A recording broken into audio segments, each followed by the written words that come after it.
आप अति पिछड़ा प्रकोष्ठ के महासचिव हैं।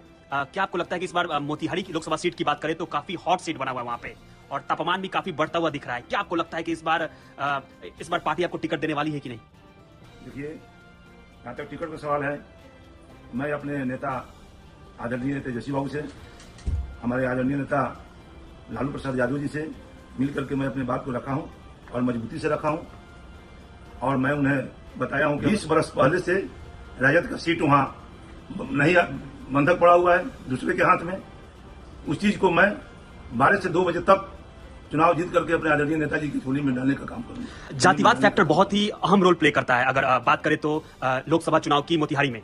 क्या आपको लगता है कि जातिवाद फैक्टर एक बहुत बड़ा रोल प्ले कर सकता है? क्योंकि देखिए, सबसे बड़ी बात है कि वहां अति पिछड़ा की अगर बात करें तो सबसे ज्यादा जनसंख्या में लोग वहां पे मौजूद हैं लोग, और कानू समाज एक बड़े पैमाने पे वहां देखा जाए तो बहुत ही बड़े जनसंख्या में इकट्ठा हुए थे। आप भी वहां पे मौजूद थे और इस बार उन लोग का मन ये है, और सूत्रों के अनुसार ये पता चला है कि इस बार जो सीट है वो जनता ये मांग कर रही है कि सीट जो अति पिछड़ा वैश्य समाज को दी जाए। तो ऐसे में सूत्रों से पता चला है, हमने सर्वे भी किया तो पता चला है कि आप लगातार जनसंपर्क कर रहे हैं नेता के साथ। तेजस्वी यादव से भी आपने मुलाकात की, तो क्या आपको लगता है कि इस बार जो टिकट है अगर पार्टी आपको सौंपती है तो एक बड़ी जिम्मेवारी आपको मिल रही है लोकसभा मोतिहारी लोकसभा क्षेत्र की बात करें तो आप कैसे उसको देखिए, जहां तक वैश्य समाज की बात है तो इसके बहुत पहले माननीय आदरणीय हमारे बिरादरी के वैश्य समाज से प्रभावती गुप्ता ने 2 बार चुनाव लड़ा और दोनों बार उन्होंने जीत हासिल की। उनके बाद माननीय रामा देवी जी ने राजद के टिकट पर चुनाव लड़ी, उन्होंने जीत हासिल की।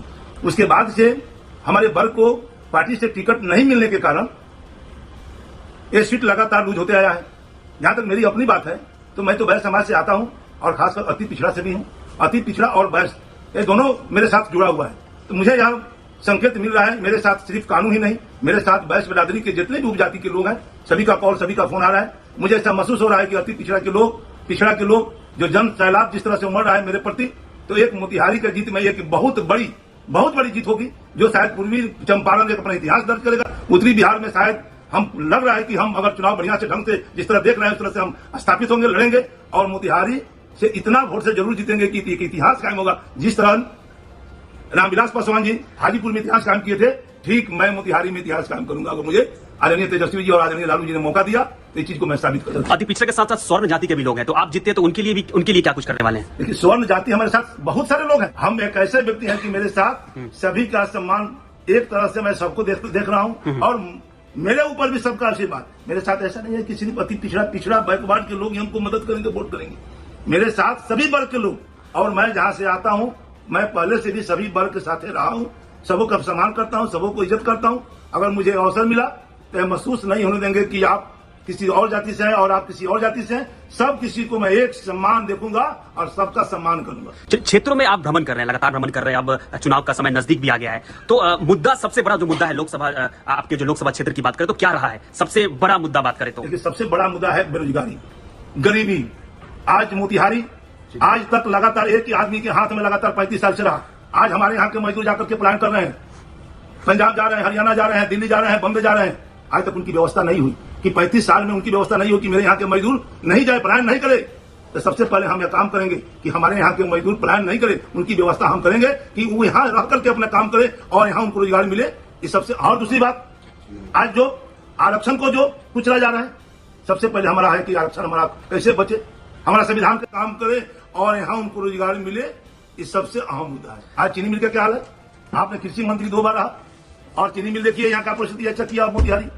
आप कृषि मंत्री भी रहे और आज तक चीनी मिल का स्थिति देखिए कि यहाँ किसान का कितना बदहाली है। तो राधा मोहन सिंह ने साफ तरीके से कह दिया है कि अब चुनाव लड़ने के वो मूड में नहीं है, मतलब थक चुके हैं, ऐसा कुछ बयान आया राधा मोहन सिंह का? देखिए, ये तो उनका अपना विषय है, वो हमारे सम्मानीय लोग हैं, मैं उनका सम्मान करता हूं। ऐसा नहीं है कि हम उनके बारे में कुछ ज्यादा नहीं कह सकता हूं कि जो कहे आए कहे नहीं आए। अपने लोकसभा क्षेत्र के जो जनता है उनको क्या कुछ संदेश देना चाहेंगे ताकि जो राजद आपको एक बड़ा दावेदारी मान रही है, अगर आपको यहाँ से लोकसभा सीट अगर आपको सौंपती है तो जनता को क्या कुछ संदेश देना चाहेंगे हमारे चैनल के माध्यम से? हम जनता को संदेश देना चाहते हैं कि यही, जब हम चुनाव लड़ेंगे इस जगह पर, इस पद पर जब हम पहुंच जाएंगे तो सबसे पहले अपने पूर्वी चंपारण को, बिहार में एक और चंपारण, अपना लोकसभा को एक और लोकसभा क्षेत्र में हर तरह से बेरोजगारों के लिए, नौजवानों के लिए, किसानों के लिए एक ऐसा व्यवस्था जरूर करूंगा कि वो एक ऐतिहासिक चीज होगा कि लोग मानेंगे उस दिन से कि हाँ भाई, यह चीज पहले से क्यों नहीं हम लोग देख रहे हैं जो समूह प्रसाद ने करके दिखाया। अगर आपको पार्टी टिकट नहीं देती है फिर भी आप जनता के लिए क्या करेंगे? ये पार्टी टिकट नहीं देती है फिर भी मैं पार्टी के सिपाही हूँ। पार्टी नहीं टिकट देती है, पार्टी मुझे जहां लगाएगी प्रचार में जाने के लिए मैं पार्टी के लिए काम करूंगा। ऐसा नहीं है कि पार्टी से अलग होकर के मैं कहीं जाकर के बागी उम्मीदवार बनकर के चुनाव लड़ूंगा, ऐसा कहीं कुछ नहीं है। हम पार्टी जिस दिन से बनी है आदरणीय लालू जी की पार्टी, तो मैं उस दिन चक्कर छाप था। मैं अपने मोतिहारी से हरसिद्धि ब्लॉक में 10 वर्ष पार्टी का अध्यक्ष पद पर काम किया हूँ। मैं उस दिन से हूँ, जिस दिन से पार्टी उन्होंने बनाया मैं उस दिन से हूँ। तो मेरा भरोसा अपने नेता पर है, मेरा भरोसा अपने आदरणीय तेजस्वी जी पर है। टिकट देंगे तो ठीक है, नहीं देंगे तो ठीक है, ये विषय उनका है। टिकट देते हैं तो मैं पुरजोर रूप से चुनाव लड़ूंगा और जीत हासिल करके अपने नेता को झोली में जाकर के रखूंगा। अगर टिकट नहीं देते हैं, जो उनका आदेश होगा वो काम करने के लिए मैं तैयार हूं। कहीं इसमें कोई बट नहीं।